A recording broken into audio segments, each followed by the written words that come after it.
We don't talk a lot about UAB athletics anymore, and that's sad because we got a glimpse after the return of the UAB football program under Bill Clark of what UAB could be at its best. Unfortunately, those days are fading fast into the rearview mirror. But we can't ignore UAB. We shouldn't ignore UAB. UAB is the largest employer in the city of Birmingham. It is the largest employer in the state of Alabama. And as we all know, athletics is the front porch of the university. Some people understand that, some people don't. And some of those people might just work for UAB. To help me sort this out, look at where UAB is now, where it was, where it could go, where it may go, is a longtime advocate of the green and gold, longtime supporter, was there in the fight to return the football program to the field. Jack Williams, he's the governmental affairs director for Alabama Public Television. Jack, how are you doing today? Good, Kevin. How are you? I'm great. I really appreciate you joining me. And of course, the news that sparked this conversation recently came from another member of the American Conference, longtime rival of UAB, and that's the University of Memphis. And of course, we all know the great ties between Memphis and UAB. Gene Bartow coached basketball there, led the Tigers to a national championship game, and unfortunately ran into UCLA and Bill Walton. And then Gene Bartow did one of the most amazing things a major college coach has ever done. He left UCLA after following John Wooden to start a basketball program 60 miles away from Bear Bryant. That is absolutely astounding, and that he was so successful in doing so. But the news that I'm talking about is that Memphis, for about the third time in the last 10 years, tried to buy its way into the Big 12, out of the American Conference, into a Power 4 conference. They offered reportedly upwards of $200 million and sponsorship guarantees. They were going to reportedly forego 5 years of revenue sharing from the league itself. So they really, really, really have been trying hard to get out of the American. And the Big 12 said, thanks, but no thanks. We're good.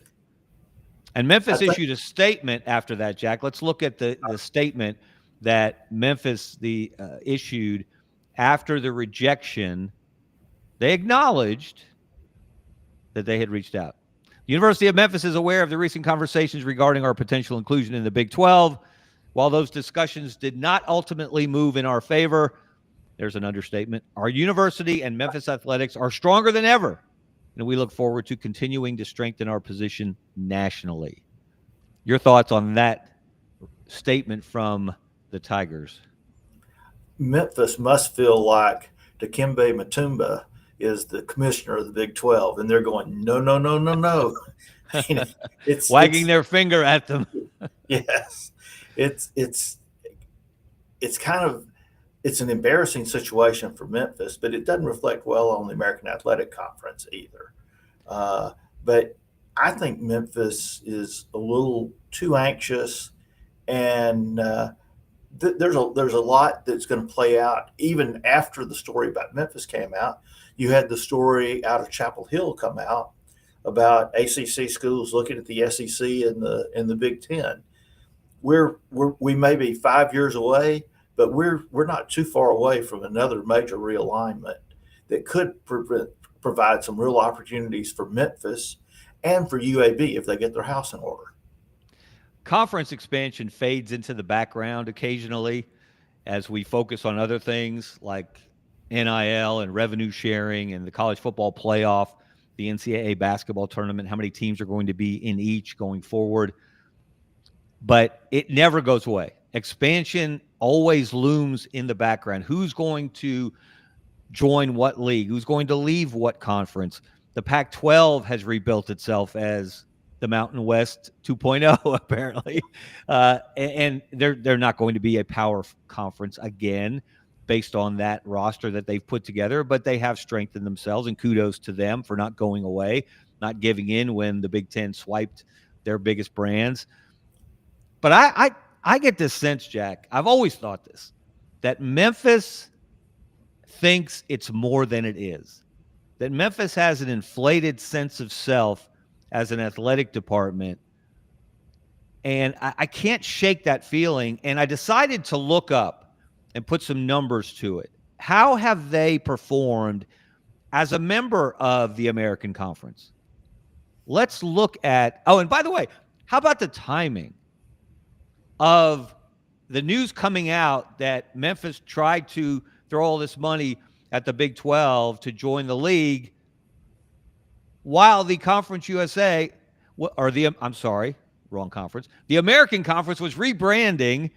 They're no longer the AAC, not that anybody ever really called them that. They're going to be called the American. They have a nice new mascot. There you see Soar the Eagle as a football player, as a basketball player, and they have a new motto, Built to Rise. So how has Memphis performed in the last 10 years or so as a member of the American Conference? Well, note the asterisks of the teams that have left the American. UCF, Cincinnati, Houston, SMU, Louisville on the basketball side. But what jumps out to me, Jack, in looking at that graphic is, and by the way, on the right side, the basketball totals, those are regular season championships and conference tournament championships. You see Houston and Cincinnati dominated there, and SMU had some success. What jumps out at you there, Jack, besides, to me, Memphis not being exactly dominant in the American? Well, it looks to me like the conference is wide open because on football, 3 of the top 5 teams are gone. In basketball, 4 of the top 5 teams are gone. So the American Athletic Conference is primed for someone to step up and become the dominant force in that league. And Memphis, it appears, doesn't want to be the dominant force in the American Conference. You know, we have been talking about UAB's conference affiliation for a long time. Of course, they started out in the Sun Belt back in the day.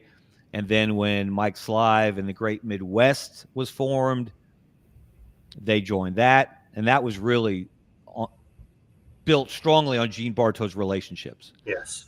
And then, of course, the Great Midwest became Conference USA. And as usual, a lot of those schools, the Louisvilles of the world, Marquettes, they were looking for bigger and better homes. And they did move on. Cincinnati's was in the Great Midwest and Conference USA. But we've been talking about UAB and where they belong, where they have been, where they should be.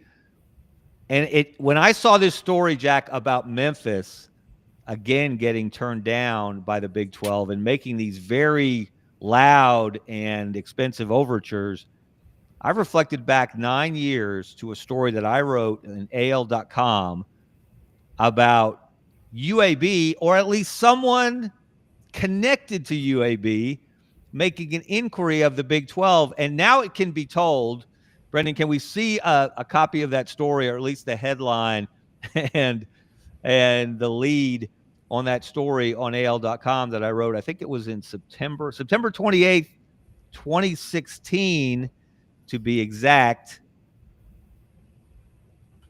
There's the headline on UAB conference expansion and a phone call with the Big 12.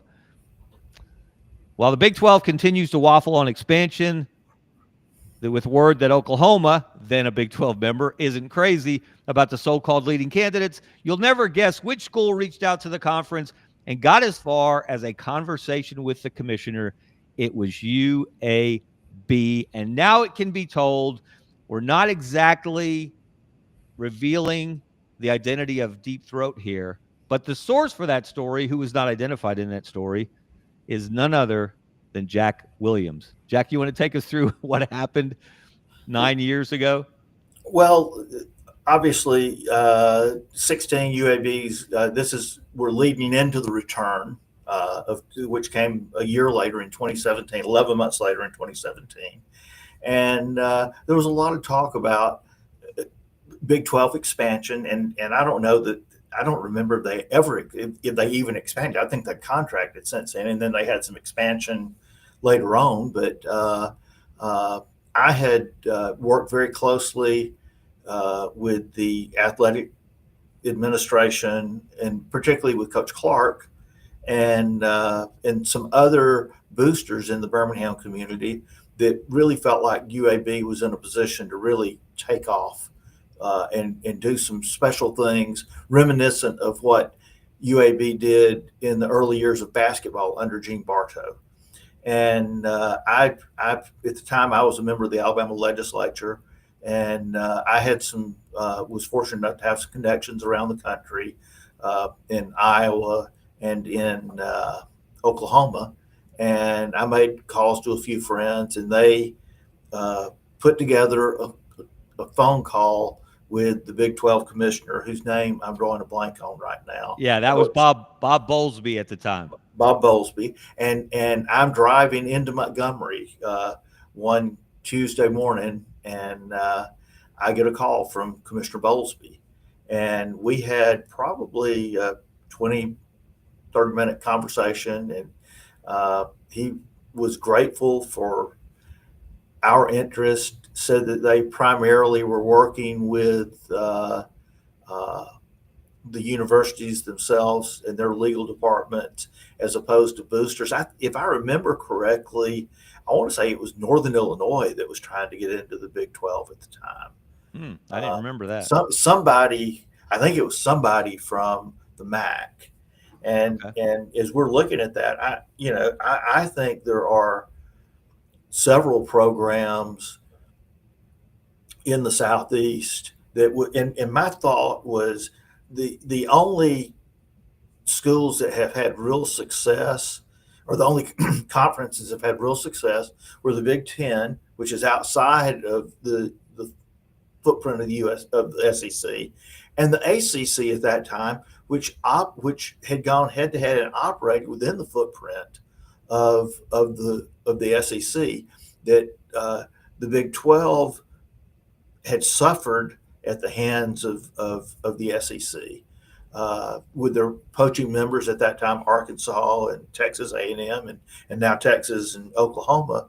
And I felt like maybe a key to the Big 12 success was establish a footprint more deeply into SEC territory. And to me, it made sense to look at a UAB, a Memphis, a Tulane, a Georgia Tech, and kind of be the Big 12 East, if you would. And all of a sudden, on your show, you're not just talking about SEC football. I mean, if Oklahoma's coming to Protective Stadium to play UAB, hey, that's a story. Or Texas is coming to Protective. That's a story. And I think it was a missed opportunity for the conference, and probably a missed opportunity at UAB and for some of these other Southeastern schools to kind of band together and find someone that they could sell on the vision, not necessarily what they were, but what they could be and what they could bring to the conference. Now, this is extraordinary. You have to really put this in the context of the time. As you mentioned, it was 2016. UAB had not played a football game since 2014. Correct. And they got shut down 2 days after a rousing win over Southern Miss on the road to go 6-6. They were bowl eligible, which they had rarely been in the Division I history of that program, which started in '96.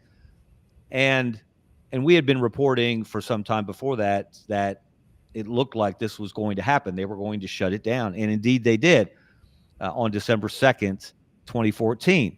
So in June of 2015, thanks to the work of people like you and local business people who weren't all necessarily UAB fans or graduates or supporters, but they recognized the value of UAB to this community, this city, and this state. And they recognized the value of athletics to a major university like UAB. So they stepped up. But in 2016, UAB hadn't won a game in couple of years. They hadn't played a game in a couple of years. They hadn't won a conference championship. They hadn't gone and won a bowl game. So that shows the optimism, the enthusiasm, the excitement that existed at the time for what UAB could be under Bill Clark when they came back and started playing again, and the return hit the field in 2017. And to Absolutely. think about, again, Jack, it's almost mind-blowing knowing where UAB is now. But it wasn't a crazy, wild pipe dream at the time, was it? No, I mean, if you look at the athletic history of UAB, there have been these incredible spikes. I mean, UAB was the first state school in basketball to go to the Elite Eight. And you bring in a guy like Gene Bartow, and what happened when Gene Bartow came in? It elevated basketball in the entire state. That was the heyday of Wimp Sanderson and the Crimson Tide, the heyday of Sonny Smith and Auburn. They made a run to the Elite Eight also, and it was a decade and a half later, maybe almost 2 decades later, before Alabama made it to even to the Elite Eight. Yeah, that was 2004, the first time they got there. And I think UAB was there in 83, almost 20 years. 82. They got there in 82, Auburn in 86, and Alabama not until 2004. So like 22 years difference between UAB and Alabama making the Elite Eight, and UAB beat Auburn to the Elite Eight. And so there was a real high there, and then basketball went down. Football came in and never really got going until Bill Clark arrived, and football takes off. And now we've kind of seen the program settling back down into less glorious heights. Yeah, and look, and again, it's to set this in time. There was no protective stadium in 2016. No. The football building was, I believe, it was coming online, and they do have a great operational facility on campus that they have a covered pavilion, which was a brilliant idea because they couldn't afford a full indoor facility. So they came up with the idea to build a pavilion so they would have a covered practice field in addition to an outdoor practice field. Just a lot of really smart thought led by Bill Clark really went into building that building. So these were all germs of ideas that were just coming online, or, a glint in the eyes of a lot of people around here to get protective stadium built to serve as UAB's primary home for football, but a lot more. So what happened? How did this develop? Let's look at where UAB football went from there. Once they came back on the field, once they started playing again in 2017, let's look at the progression and regression. This is UAB football since the return. And again, this is built on the back of Bill Clark and an incredible staff and a lot of people who really cared about that program and that university. 8-5, went to a bowl game. 11-3 the next year in 2018. They win the Conference USA championship for the first time, and they win a bowl game for the first time. They win 11 games for the first time. The next year, 2019, they get back to the Conference USA championship game. They lost to Lane Kiffin and Florida Atlantic actually that year, but they got back to a bowl game. And you could see this consistent momentum continuing. Then came the COVID year. They only played 9 games, but they went 6-3. They won another Conference USA championship, this one at Marshall. And they were bowl eligible, but do you remember, Jack? I don't remember who they were supposed to play at a bowl game that year. Was it South Carolina that had its team hit by a COVID outbreak and they weren't able to play? Yes. Or at least that's what they said. And so, but that would have been another bowl game. 9-4, another successful season. They didn't get back to the Conference USA championship game. They were 1 win shy. Came up so close. Was it UTSA, I believe, on the road? They lost a heartbreaker. But they went back to a bowl, and they beat BYU, which was ranked 13, 14, 15 in the country. Yes. So they were riding high. Then Bill Clark's back issues, which had plagued him his whole life, started to rear their ugly head, and it got worse and worse. He was having more and more pain that became harder and harder to deal with, and so he decided to have surgery, fusion surgery. He was unable to continue coaching, and his assistant, Brian Vincent, took over. And they slipped. They had a team built to win another championship in 2022. They slipped a little bit. They lost a number of close games, but they still went to a bowl, and they won a bowl game. Then came Trent Dilfer.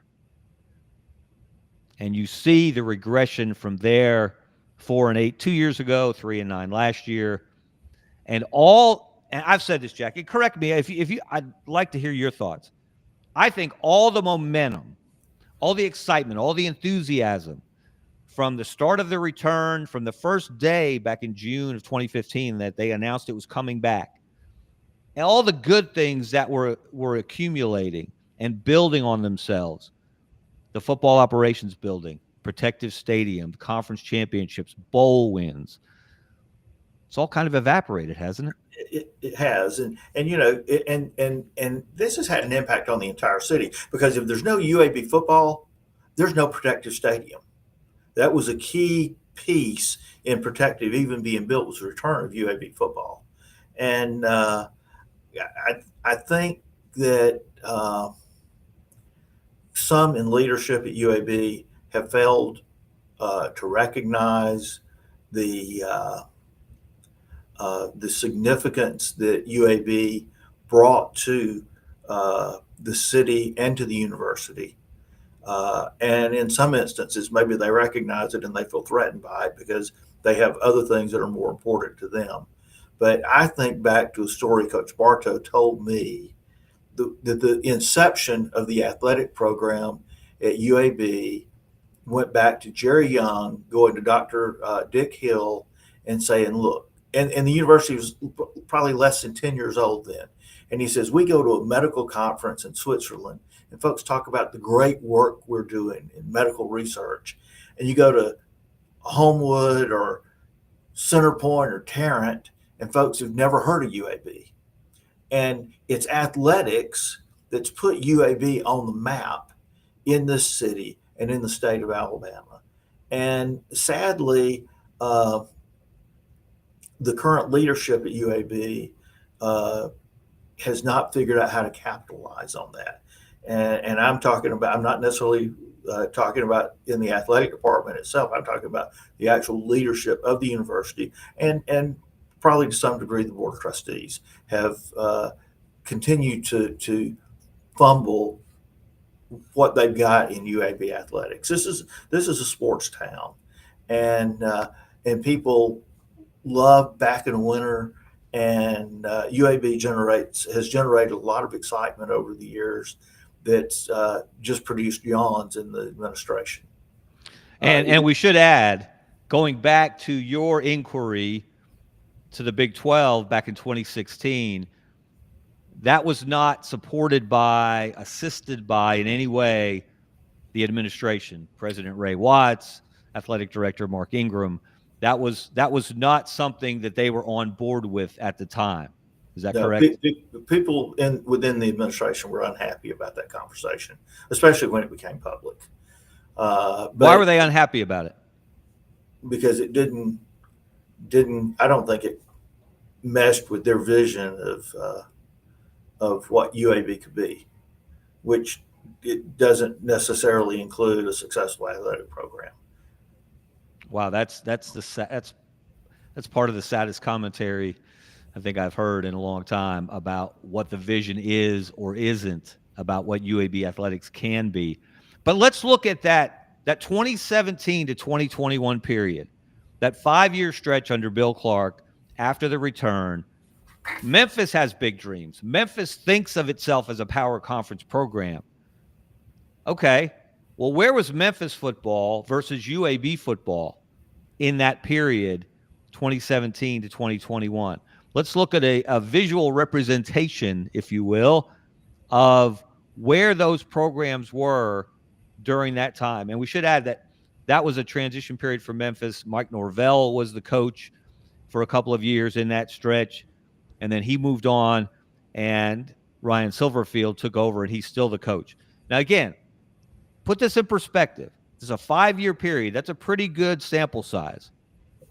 In that time, now I should add, Battle for the Bones, for people who don't know, that is the trophy. That's the actual trophy in the background there. It is a slab of ribs, a bronze slab of ribs, which is maybe the greatest rivalry trophy in sports.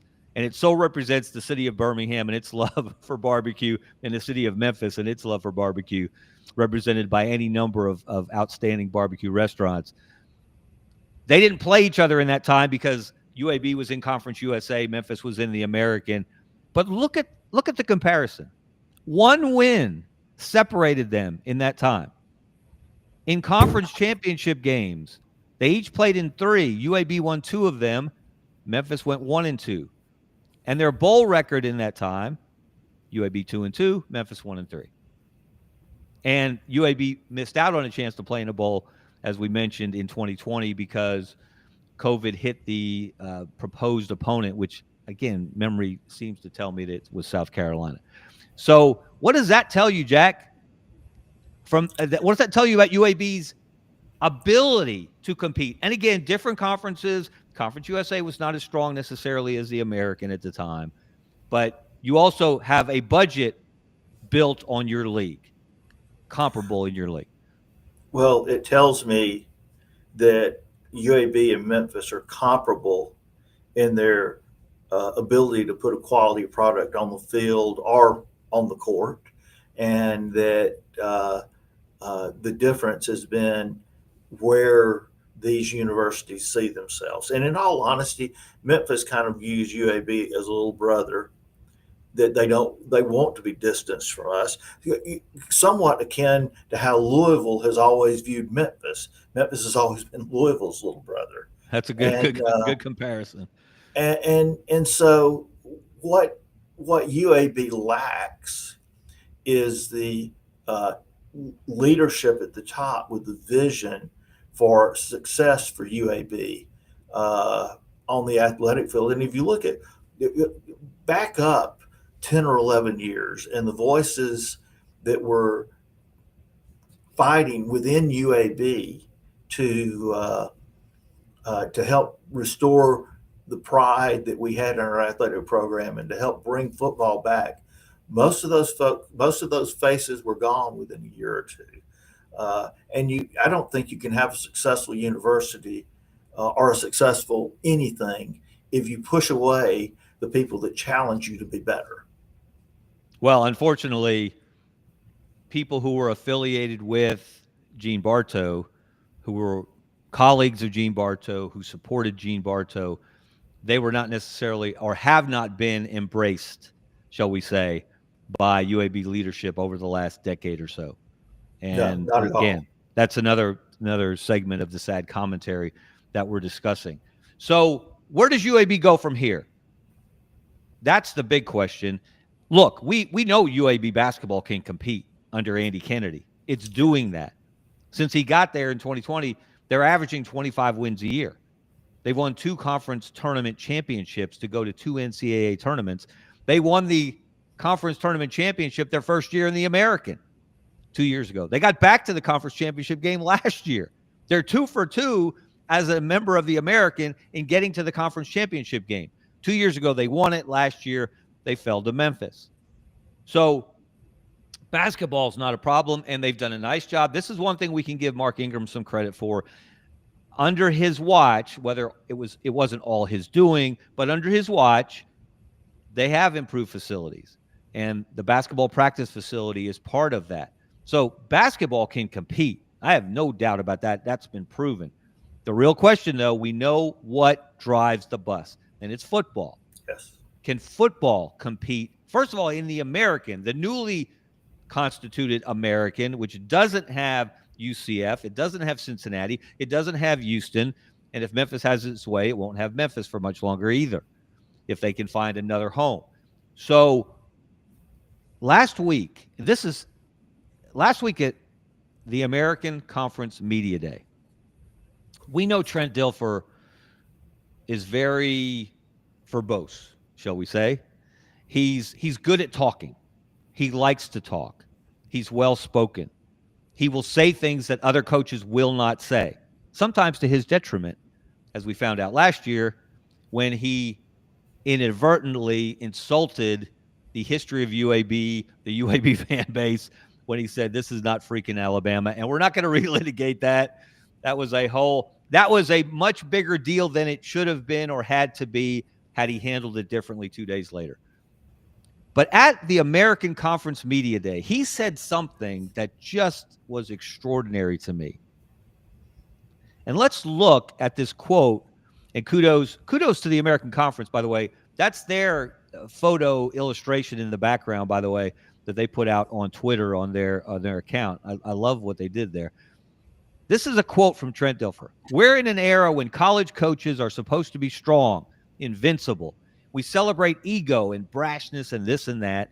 And I'm the opposite. I've been broken. And that's a good thing. I've been broken. Jack Williams, have you ever, in your long affiliation with college athletics, heard any coach utter the words, I've been broken? I don't think I've ever heard it, those exact words. I've heard coaches talk about being humbled and having to go back and reevaluate, but broken, that's pretty strong. And I think the question is, okay, if you're broken, what are you doing to fix it? What's different? And listen, I've only met Coach Dilfer one time. I'm a UAB guy. I'm pulling for him. I hope he succeeds. But that was a high risk, high reward hire, and there were probably some coaches that had greater success at the college level that were interested in the job, that would have taken the job. And I think this is probably a make or break year. Yes, make or break year for Trent Dilfer. I hope he succeeds. But if he doesn't, where does UAB go from here? I know his daughter has thrown cold water on the idea, but if Dilfer doesn't make it this year and Mark again wants to go high risk, high reward, I think you ought to ride down to Tuscaloosa and see if you can talk Nick Saban into coming out of retirement. He wouldn't have to move far, and the pressures wouldn't be as great as they are in Tuscaloosa. There you go. You can make one of those back channel phone calls, Jack, that you that you like to make to see if you can make that happen. And look, you know, we mentioned earlier, and again, it's lost weight over time. But Gene Bartow, the man who UCLA chose to follow John Wooden, who had a more successful career than Nick Saban. He went to two Final Four. He went to a Final Four his first year at UCLA. Gene Bartow left UCLA as a basketball coach to start a program from scratch in Birmingham, Alabama, a basketball program in the city whose football stadium for 8 million years, Legion Field, had a saying on the facade that said football capital of the South. And the South is the football capital of America. Gene Bartow, what was he thinking? He must have been nuts. I wonder if if he had to do it over again, if he would have. But if that were to happen, of course, now we're really just talking crazy. If Nick Saban were to become the UAB football coach, that would be the absolute sign that the apocalypse would be upon us. But if something like that were to happen. Wooden had a better run through the 60s and early 70s than Saban had in the 2010s. Oh, what did he win? 11 championships in 13 years, something like that? I think 9 and 11 years, yes. My numbers may be off, but... And what, 88, 89 consecutive wins? Won 88 games in a row at one point before Notre Dame ended that streak. But it was, we'll see. And look, you know, people around here, you know, and I've been very outspoken in my criticism of Trent Dilfer in what he's done. I think he made terrible decisions in bringing in a staff as inexperienced as he was as a high school coach. I don't care that you won a Super Bowl as a quarterback with the Baltimore Ravens. I don't care that you were head of the Elite 11 camp for a long time. I don't care that you were on ESPN. That doesn't win football games. It doesn't build a roster. And he needed a more experienced staff. He's made some corrections. He's made some course corrections going into this year. We'll see if they pan out. But people around here want UAB to succeed. No, Absolutely. This is not fun. It was fun going to Legion Field. They were putting 25,000 average a game in Legion Field, which didn't look like much because it was a 60,000 seat stadium at the time. But that's a pretty significant average attendance. They were right at or near the top of Conference USA every year. And if you looked across the country, we get skewed impressions because we compare them to Auburn and Alabama, and you can't, not on that front. But compare them to ACC and Big 12 teams, or even Pac-12 teams, and UAB wasn't that far off. We were kind of in the middle of conference of FBS football, and certainly among then Group of Five conferences. Yes. So we know what UAB can be. The real question is, do the people who are running UAB, do they know what UAB can be? Right. And do they want UAB to be that? Do they care? And look, I think Mark English, and when you say do they care, you're not talking about do they care about the university? No. You're talking about do they truly understand the value of athletics? And are they committed to being the best they can be in that area? And I think they've handcuffed Mark Ingram, the athletic director, a large degree. He doesn't really have the freedom to go out and really build a successful program. They wanted to have a program that's not terribly embarrassing. But, Kevin, doing it the bare bones way is not going to work in today's environment, especially now the American, we didn't even mention, they announced in May this minimum investment program. Each school has to commit, or has to actually not commit, has to actually do it over the next 3 years. They have to spend $10 million, not $10 million a year. Power 4 schools are going to spend $20.5 million or so a year on revenue sharing. But this is a $10 million investment over 3 years in your student athletes. Revenue sharing, the Alston program of educational benefits for your athletes, those things. And UAB's committed to doing that. So we'll see if they can make it happen. Well, Kevin, I don't have a big ego, but this time next year, if Nick Saban is the head football coach at UAB, I hope you'll re-air this segment. I will celebrate you, Jack Williams. We will make sure to let everyone know they heard it here first. And before we go, first of all, thank you for being with me. Always love talking sports with you, especially UAB sports. But some exciting things happening for Alabama Public Television. We know the success of APT airing the Super 7 high school football championships in this state the last 3 years, the Final Four basketball championships in the state these last 3 years. But APT's taking it up a notch this year. Yes. Thursday night football. We're going to go all across the state. We'll have games as far north as Huntsville and as far south as Mobile and Baldwin County. We'll go from the Mississippi state line to the Georgia state line, providing the best in high school football every week.